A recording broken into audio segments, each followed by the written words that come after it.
بار دیگر میگم که پاک کاری کردن اسلام. من به تو خبری ناخوش دارم ای محمد اوباشی خوش سخن.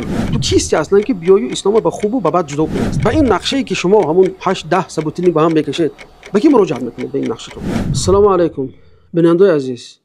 شما شاید عباره اسلام به اصلاحات احتیاج دارد یا اسلام به رفرم احتیاج دارد رو بسیار شنیدید. حالا این نوار رو میشنویم بعد در اطراف صحبت میکنیم. ما یک گروه زیاییان در شبکه اجتماعی فیسبوک هدف داریم که روشنگری کنیم. 18 نفره، نیتی بد نداریم. هدف ما چیست؟ هدف ما اسلام باب رو از ناباب جدا کردن است. خب ببینید میگید که نیتی بد نداریم. یعنی میگید که ما 8 نفر جمع شدیم، عادتا هم قدح و با اصطلاح کوچگی سبوتیل نکاش. همین قدح رو من برای هر دو گروه ننوشم. اینا میخواستن که اسلام باب رو از اسلام ناباب خب جدا کنن. یعنی اسلام باب و اسلام ناباب بده برای اینا. بعد با میاد که ما میخوایم که اسلام رو پاک سازی کنیم. گوش کنید اینجا میگن که اسلام رو پاک کن. بار دیگر میگم که پاک کاری کردن اسلام است. من به تو خبری ناخوش دارم ای محمد اوباشی خوش سخن. چرا؟ تو فکر میکنی که آنچنانی که در یهودیت و نصرانیت همه رفرم گذرانده شد در اسلام گذرانده میتونی؟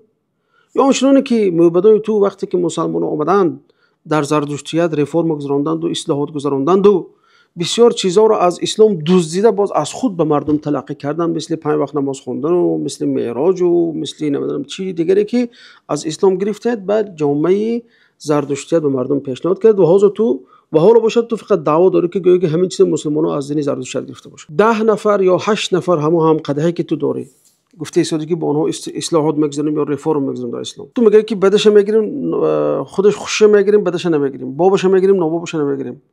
یعنی تو چه خیل تو باب و ناباب اسلام معین میکنی؟ تو کیستی اصلا که بیای اسلام به خوب و به بد جدا کنی؟ اصلا یعنی برای جدا کردن خوب و بد اسلام به کجا مراجعه میکنی؟ به قرآن. به کجا مراجعه میکنی؟ به حدیث. به کجا مراجعه میکنی؟ به سیره پیامبر صلی الله علیه و سلم. یا از قرآن سر میکنی اون رفرمی که تو میگی. خب بیا قرآن درباره خودش چی میگوید؟ قرآن درباره خودش میگوید که والراسخون فی العلم یقولون آمنا به کل من عند ربنا. همین چیزی که در قرآن هست از نزد الله هست. مادامی که هر چی که در قرآن هست از نزد الله هست، تو یه بنده کی هستی که میگی که من اینا خوب بدش اجرا میکنم؟ یعنی تو با خدای خود ایراد میگیری، میگی که من این خوبش این است بدش این است، تو این بده تو نفهمیدی من فهمیدم. دیومش الله تعالی در قرآن میگه که والله یعلم و انتم لا تعلمون.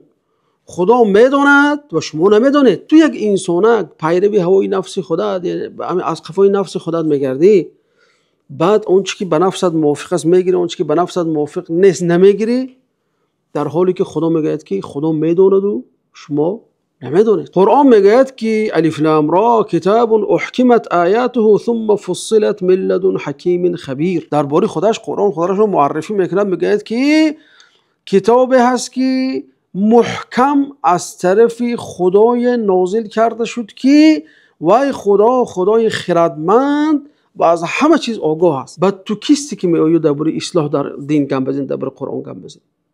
در جای دیگه خدا میگه که الیوم اکملت لکم دینکم، امروز ما دین شما را کامل کردیم. مادامی که اسلام دین کامل باشد، تو به چی روی میآیی میگه که من در اسلام رفرم میگذارم و در اسلام اصلاحات میگذارم؟ دینی که کامل باشد چگونه در آن اصلاحات میگذارم؟ یعنی بین اسلام نه تنها در اجمالش در به شکل عام و اجمال چیزی کامل است، بلکه در هر حکم تفسیری که نازل کرده است کامل است. هر یک آیت کامل است و هر یک حدیث اون کامل است. یعنی ببین قرآن در 91 جای خودش محمد صلی الله علیه و سلم را رحمتا للعالمین میخواند. یعنی مادامی که وای الگو باشد، مادامی که الگو برای رحمت برای عالمی ها باشد، این مرد چی هست؟ سنتش هم کامل است، سنتش هم خوب است. یعنی که در اون سنت چیزی بده وجود ندارد، چون که خدای تعالی 91 بار او را همچون الگوی بشریت برای مردم پیشنهاد کرد. یعنی بیا تصور کنیم همین تو و هم 8 نفر همون ثبوتی نکات بگفتیم مردم، خب از خدا و رسول خدا رو دوناتر تراشیدید، یا اینکه همون صبوحی زدید، بعد از صبوحی زدن در جمع شده در یک دفتر گفتید که بیاید اکنون در اسلام رفرم میگذاریم، در اسلام اصلاحات میگذاریم. خب بعد چی میشه؟ یعنی با این نقشه ای که شما همون 8 10 ثبوتی با هم میکشید به کی مراجعت میکنید؟ به این نقشتون.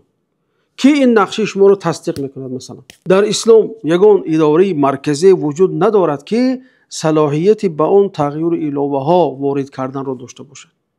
این اسلام نظام یعنی پاپوی نیست که مثلا پاپا بیاد بگه که این چیز دیگر در این زمان صلاحیت نداره، اینا حذف میکنه. یعنی که تو مثلا اون چیزی که میخوای در اون تغییر الهه کنی، مثلا گیریم در 4:1 اون چیزی که در مدینه نازل شده است، 4:1 اون آیاتی که در مدینه نازل شده است درباره مثلا جهاد گپ میزنه. یا اینکه صحیح بخاری وقت نظر میکنیم 21% صحیح بخاری درباره چی است؟ جهاد دفاع، یعنی که درباره دفاع وطن است، درباره دفاع مهنه خودش است. یا اینکه سیره پیامبر ببینید، سیره پیامبر به شکل اون ببینیم زندگیشون 70% درباره جهاد گپ میزنه. این معنی داره که تو با همون ثبوت النکات میویو میخوای که چی مفهوم اسلام رو تغییر بدی، چون که این چیز تو چه تغییر میدی. یعنی تو با این نقشه‌ای که کشیدی میتونی که به یک مسلمان نشونی گویی که باید این نکته رو از اسلام دور کرد، این چیزی بد است، ما بجاش باید که چیزی نیک بیاریم. به کی مراجعت میکنید؟ کی این گپیتو قبول میکنه؟ یعنی نزدیک به 2 میلیارد مسلمان است، با کدام پیش اونها میره میگه که این چی است؟ این نقشه من از درباره اصلاحات و رفرم در اسلام. اون چیزی که وایران نشده است، اون چیزی که کامل پرراه است، چرا تو میخوای در اون اصلاحات گذارونی؟ یعنی اسلام امروز ببین در اروپا در پیشروی است، در آمریکا پیشروی است، در آمریکای جنوبی در پیشروی است، در آفریقا در پیشروی است، در همه نقاط دنیا مردم چی به اسلام روی آورده شدن. مادامی که این دینی پر باشد لازم نیست که در اون اصلاحات و در اون رفرم بگذارونده شد. خب بیننده و بینید، یعنی دو طایفه هستن که از پی به اصلاحات در اسلام هستن، در رفرم در اسلام هستن.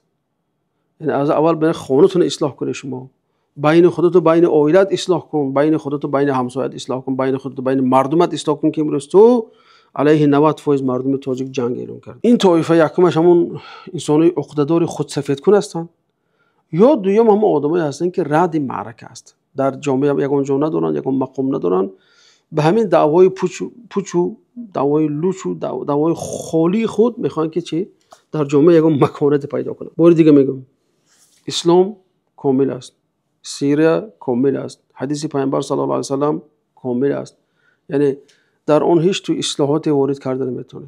این سه چیز قرآن و حدیث و سیره به شکل یک سیستمی بسیار یک پارچه وارد شده است، به شکل یک سیستم یک پارچه در اومده است.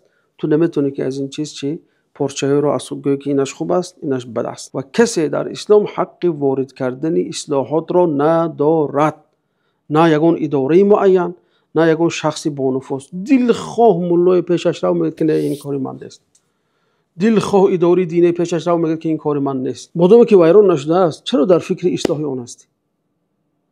خصوصا تو دعوت داری که تو در مسلمان نیستی، از این دین نیستی، تو چی کار داری به دین ما؟ رو دین خودت اصلاح کن، رو هم کتاب خودت اصلاح کن، کتابی که بدون نوشتگان. این کتاب ما را الله فرستاده است. الله گفته است که این کتاب کامل است، کتاب پرراه است. الیوم اکملت لکم دینکم.